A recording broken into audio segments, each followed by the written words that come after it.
আসসালামু আলাইকুম, welcome to আইডিনস world. কক্সবাজারে হয়তো আমি আপনাদের কাউকে নিয়ে যেতে পারবো না, কিন্তু কক্সবাজারের একটি স্পেশাল রেসিপি কিন্তু আপনাদের সবার সাথে শেয়ার করতে পারবো। আর আজকে আমি তাই করব। কক্সবাজারের স্পেশাল লইট্টা ফ্রাই আজ আমি আপনাদের সাথে শেয়ার করব। তাই কথা না বাড়িয়ে চলুন দেখে নেওয়া যাক। আমি প্রথমে লইট্টা মাছগুলো ছোট ছোট করে কেটে পানি ঝরিয়ে নিয়েছি। এবার আমি এখানে দিয়ে দিচ্ছি হাফ চা চামচ রসুন বাটা, হাফ চা চামচ আদা বাটা, হাফ চা চামচ জিরা গুঁড়া, হাফ চা চামচ ধনিয়া গুঁড়া, হাফ চা চামচ হলুদের গুঁড়া, এক চা চামচ উঁচু উঁচু লাল মরিচের গুঁড়া, এক চা চামচ গরম মশলার গুঁড়া, আর দিয়ে দিচ্ছি স্বাদ মতো লবণ।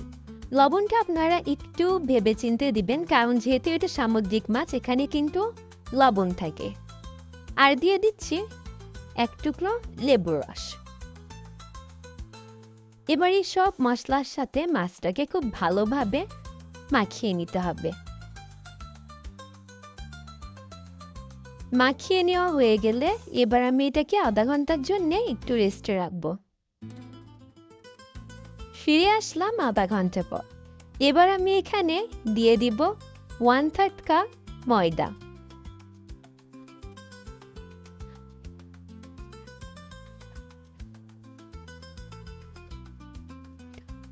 1/4 টিস্পুন বেকিং সোডা,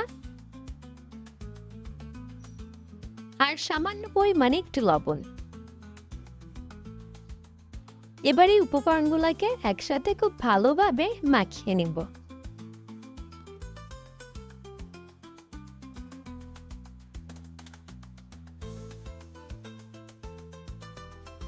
মাখিয়ে নেওয়া শেষ, এবার এগুলোকে ভেজে নেবার পালা।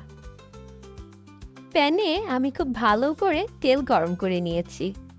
এবার আমি একে একে মাছগুলো এর মধ্যে দিয়ে দিচ্ছি।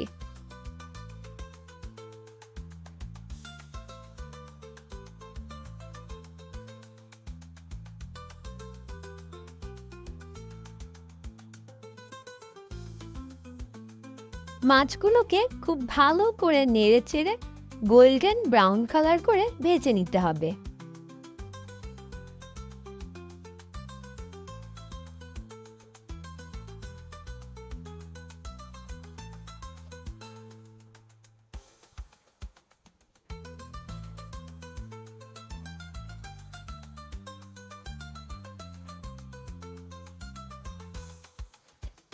মাছগুলো ভেজে নেওয়া হয়ে গেছে।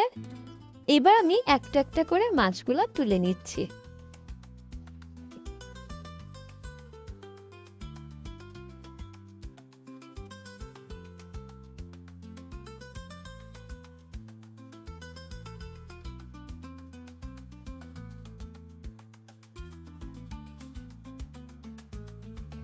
আর কক্সবাজারে সে বিখ্যাত লইট্টা ফ্রাই কিন্তু আমরা বাড়িতে, তাও আবার ঘরোয়া উপকরণ দিয়েই তৈরি করে নিতে পেরেছি। আপনারাও কিন্তু এইভাবে ঘরোয়া উপকরণ দিয়ে এইভাবে লইট্টা ফ্রাই তৈরি করে নিতে পারেন।